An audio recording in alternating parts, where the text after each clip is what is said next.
Aye GhanaWeb TV asam sabeka se bosunye ensema hodo bi ayaboabo no e de friye memu enempo no amahodo so ene na duensu no yede ba bedamo anapei oni amote ne nka eyemia mamekua ache na ensam ne enko ne enkohwe ne edimu akotinu ebi mame aye friend no se efu akese amponsa wedi mfinhia aduonum ennan 54 years na mami eni eye media atwetwe nkomo edi nsomfo bi atodwa na ose eye 50 years ni a otumu se watena ade yi mu a eha no enu ntine wo so otumi de ba abonte no manfo ehu se an se bi ono soso no eyade a ya tan na ni yie pa ene ne se ose ono ankasa ne papa a ono na ese se oye sofo ose papa no fiti ni nkwala brem ena papa yi chese wadi nani a ade abepem sa me kasa kra de ne papa no eyade ato na nanom ewo nsedo na mami efu akese ene adom ena afa joyful edi nkita ho ena ode to omanim se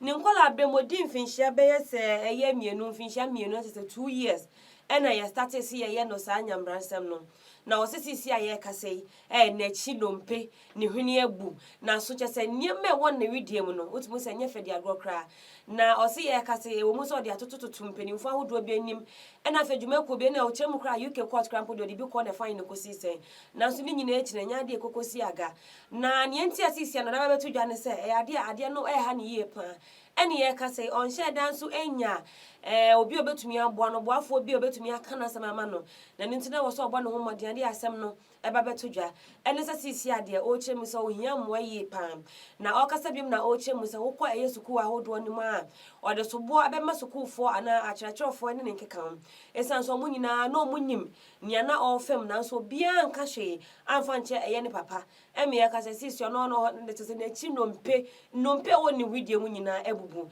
yenkoni nkoti ensema ahodo a mami ede to eye adumfo anim na yento eye yensem ne so. I was born in 1971 to an Irish mother and to a Ghanaian father. At the age of 2, my mother looked after me to the age of 2, and then my father took me because his friends told him that he would get a passport, a council flat, and a job if he did. He took me home, and he'd never really liked children. His history was that he never really liked children, so immediately when he began, he started to break my fingers and my arms. He broke my arms here and here by gripping them, here and here, and he broke here and here, and there's a little crack there, and he did the same. He would grip them like this and squeeze it until the bone broke. And he subjected me to constant, severe, chronic violence. And I had no idea of how bad it was because he fractured my skull. So I lost my memory. I had amnesia as a result. I have multiple fractures to the skull, all over here, the split around my head. Na ya twayen sam so dia. Mame ye friend no say gift you or remember. Eye wagina gari ni makoma for ono eye mranim ni ede eye petition bi akwakoto dwa. Na eye petition na wa file no o say e wo se ye hwa na 38 million Ghana cedis bia yesi wa bo man ni kana chese ye gie fini nsema ne nkeka no o se chese nya ne kwa asoa eno nti no ne mranim no ne krata no da ba betu dwane kire mu senya ade a on betumi etua sike bia na o se o hwe nema hodo a yede ato nanim anapo yede bo ne kwa adu na etia eye article 19(2) C of the 1992 Constitution. And no mudi jina so afile sa motion na say petition no. And no chairman ni manim ya sa e kana yade ato ne so ono na bo no enya ade acheso beti ase kra. Na ene ne say October 13, 2025 and Attorney General ebo mami gives you our remain saying and afi or say esibe entry mu mienu ya bo mu kwa edu say ene emra no mudi djuma wo National Service Authority honom ene omu mema scholarships bi ade ne keka me kokko wiem no na bo man ni kan yie pa na no ena ba beto dwasa mame gives you our chirema asema yade ato ne so no yade no kra bia enim enu nti no afale motion na yade ni guso wo asem no so nyame ko nyame bia no ebebo ehomodien ede ba beto na obi anso so ehunya ekosom na me kontem foforo mu nso dia ade yankasa GhanaWeb ya yenhwehwemu yie pa we expose ye chen anas are me ya anas na ye de no yakoko fifi eye kayamata na wo hye kayamata ya obaga na no we sonko kra obi anya bida age se eye GhanaWeb pe na yetumi ane omanfo edi nkita ho yi ankatankasa na se kayamata uti din na ye chema eye bibia yetumi ase obitumi de yewa wo sabe wondwen wanim endwen wachi ne ehia ne so ne nipa no beka bia na chese wo beye na nam so na GhanaWeb eye yankasa yensentweni Elsie Lama ono na chese oye dem investigation anapo documentary na no ne abrante we bi edi nkita ho na odi chemu so ono so baba wa bi de kayamata yi bi eye no se he ene aduane obedi nsu obadum kra ne nyina na ye oba na control no na o se se ne oye no eni enyan ankasankasa eto de bia omokun wie chese ne be koso ne bebe bia no otumi kase mamisika obi o makosa ada na o sa minister onya kan sika na chese we yi de ama no na ne etwa ne nso nkra ne se ebeto omre bi ni gali ekache ne sai ono ene ne nanfofo pese omutu kwan an obono modin etisika etwa flight ede ma baba wakre ene ne nanfofo no a ondwen ho na osenya me na ye na dom ene okonya spiritual father bi ene otumi bo mpa ye man ma de no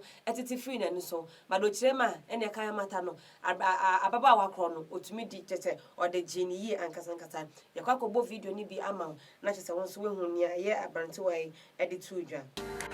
This was a very, very difficult experience for me because by the time I realized that I was into something like that, or I was experiencing something, or I was going through something like that, it was too late. By then, I was almost at the verge of losing everything. So it took a spiritual father or someone who actually saw it. We traveled just to go and do something, and the person saw it and was like, mention whoever was doing me, mention the name, and he gave me instances like describe the person, and I was able to pick it. First, I didn't want to believe because I felt like, and he even told me how they were able to capture me through it. And my own was through a bath. They actually gave her it was more of like a liquid, so she had to pour it in water. So later on, I came to confront her with all these things, and she saw it, and she was like, who told me? I told her, oh, it's my spiritual father, and these are the consequences. So it was more of like I needed to fight it back with her. I bought some drinks and stuff like that. And it took about 3 crates of eggs before they were able to break for me. It was a very, very difficult experience, actually. Na me kwa ayensan from monso no.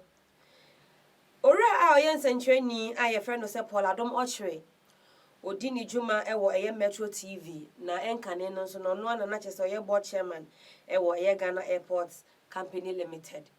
Na ose omo hwe eye chairman NDC amanyoko no omo titreni aye friend Sir Johnson Asedun Ketia o hwa se animanimi ya ukopemu e wo mahye badwam a eye dom kase ba no dani ora mahama yarega Asedun Ketia hwa so obeyi no afri so na odi eye ora Baba Jamal an aba betina so na Baba Jamal yi ono na sisi ano o gina NDC amanyoko ni dimu e wo ayawa so is aja se yeto aba ni wie na se yeto aba de mana ono ne ba be mahye badwani e de amayi omanfo a owo honom na o chema sanya Asedun Ketia ehwe ya eyi Haruna Idrisu na Muntaka Mubarak free so na nsem bi etwem no saara nso na o hwe se obeyi mama yaregen na o se mama yarega no na Asedun Ketia epenasem enuntu no bo no homodin eyi eye Haruna Idrisu free so no de mama ayarega ne bae na so ekome akoye se mama yarege ye fan no bae asesi se oye too much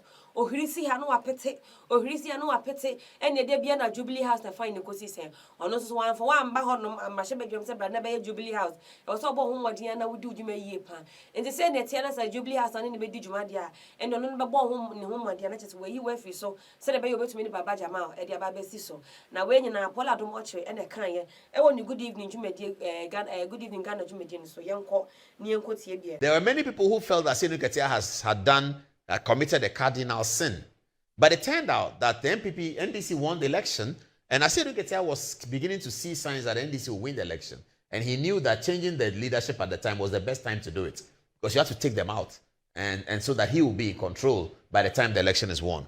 Asedun Ketia has demonstrated that he has a problem with Mubarak Muntaka. And it was suspected so, but now it is very clear that Asedun Ketia had a problem with him. I'll come to that. So the reason why Baba Jamal was obstructed by the majority, who wrote a statement that the thing should be annulled and Baba Jamal be banned is that the majority were scared that Asiedu Nketia, who had asked Baba Jamal to come into the race, was preparing to change Mahama Ayariga. I don't know whether I have Mahama Ayariga's photograph there. He was preparing to change Mahama Ayariga. That's a rumor. The rumor is that Asiedu Nketia is preparing to change Mahama Ayariga with Baba Jamal. Because Baba Jamal is seasoned. He's very seasoned. And he's a 500% Asiedu Nketia man. The story is that since Asiedu Nketia supported Mahama Ayariga to be leader, he's seen Mahama Ayariga is doing too much Jubilee House. He's doing too much on Mahama Jubilee House. It looks like he wants to be with the government people. He should be there. So it's fine. Asiedu Nketia recognized the party as tripartite. The government, the party, and the parliamentary party. Asiedu Nketia believes that he controls two of that. The party and the parliamentary party is controlled by him. And then the government is the government. That's what he believes. Yo, nasabe sorry in some so dear any other video be ababe toja ewo abe fontin time video yi so. Na video no way eye between ohine Kennedy ohine Agyapong. And afe ora samo na te George. I don't know friend is Sam George. Na video ya ye kan wan semi otumu se nkofo mienu no mo jo mani ye pa. Na video ne nsama wodo a na Ken e de tre ana eye Sam George. E ka che ye Kennedy Agyapong ni say ye we dey 2045 o. Na 2045 no amanfo chi man na che se o pa kire se Kennedy e beba so eye afi 2045 na o hwe video no ma fe eye kama ye pa we no e kokko kire eye grassroots for ne se mo so wi ana mo ko e wo social media ne nkeka ho no e wo so hu sa manyofo na wodi o machi no man kasa mu no mu ho a o mu di nkita ho esresi ye pa nti we no fa ye asuade e ma wo yenko e nyenko hwe eye video ni bi na yamra 2045. Let's do 2045. Okay, Agyapong can look at that one. That boy, we ain't here. Okay.